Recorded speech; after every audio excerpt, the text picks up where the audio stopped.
இன்றையது சுபமங்கள ரத்தினம். ஜனக மன்னரால் ஆணையிடப்பட்ட தூதர்கள் வழியில் 3 இரவுகள் தங்கி 4வது நாள் அயோத்தி நகரத்தை அடைந்தார்கள். தேவர்களுக்கு ஒப்பான காந்தியுடன் விளங்கும் முதிய மன்னர் தசரதரை பார்த்தார்கள். எல்லா தூதர்களும் 2 கைகளையும் குப்பிக்கொண்டு தெளிந்த நடையில் சொல் தடுமாற்றமில்லாமல் வினயத்துடன் மன்னரிடம் விண்ணப்பித்துக் கொண்டார்கள். மா மன்னரே, மிதிலை மன்னர் ஜனகர் அக்னிஹோத்திரம், நித்திய வைதிக கர்மாக்கள், உபாத்தியாயர்கள், புரோகிதர்கள், பரிவாரங்களோடு நட்பு தோன்றும் செவிக்கினிய சொற்களால் இதயபூர்வமாக பல தடவை தங்களுடைய குறைவற்ற க்ஷேம லாபத்தை விசாரித்தார். மிதிலை தலைவர் ஜனகர் நலன் விசாரித்த பின்னர் விஸ்வாமித்திரரின் ஒப்புதலை பெற்று தங்களுக்கு செய்தியை தெரிவிக்கிறார் என்று கூறிவிட்டு தூதர்கள் கூறத் தொடங்கினார்கள். மா மன்னரே, முன்னர் என்னுடைய மகள் வீரத்தினால் அடையத்தக்கவள். தன் பேராற்றலை உறுதியாக வெளிப்படுத்தும் வீரனுக்கே மனம் செய்து கொடுக்கப்படுவாள் என்று அறிவிக்கப்பட்டது தெரிந்த விஷயம்தான்.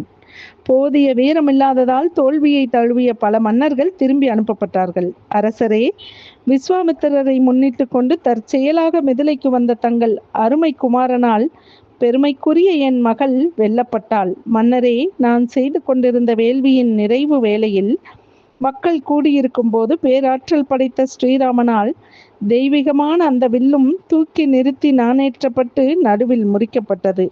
ஆகா, என்ன பராக்கிரமம்! ஆகவே ஸ்ரீராமனுக்கு வீரிய சுல்கமான என் செல்வ மகள் கன்னிகா தானம் செய்து கொடுக்கப்பட வேண்டும் என்று என் சபதத்தை நிறைவேற்ற விரும்புகிறேன். தாங்கள் அதை அங்கீகரிக்க வேண்டும். மா மன்னரே, உபாத்தியாயர்கள் புரோகிதர்களோடு கூட கூடிய விரைவில் இங்கு வந்து தங்கள் குமாரர்களை பார்த்து மகிழவும். தங்களுக்கு என் நல்வாழ்த்துக்கள். மன்னர் மன்னா, என்னுடைய பிரதிஜையை நிறைவேற்றி கொடுக்கும்படி கேட்டுக்கொள்கிறேன்.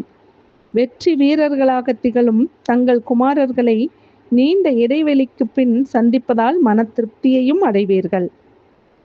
இவ்வாறு விஸ்வாமித்திரரின் இசைவை பெற்று சதானந்தரின் சொற்களை ஏற்று நடக்கும் விதேக நாட்டின் அதிபதி மகிழ்ச்சி தரக்கூடிய செய்தியை தெரிவித்தார் என்று தூதர்கள் கூறிய செய்தியை கேட்டு மிகவும் மனம் மகிழ்ந்த தசரத மன்னர் வசிஷ்டர், வாமதேவர் மற்றுமுள்ள அமைச்சர்களிடம் கூறினார்.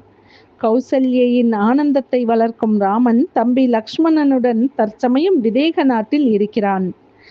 காகுத்தனின் அளவிட முடியாத பராக்கிரமத்தை மகாத்மா ஜனகர் தன் கண்களாலேயே கண்டுள்ளார். தன் மகளை ராமனுக்கு விவாகம் செய்து கொடுக்க வேண்டும் என்று விரும்புகிறார் என்று கூறினார். தொடர்வோம்.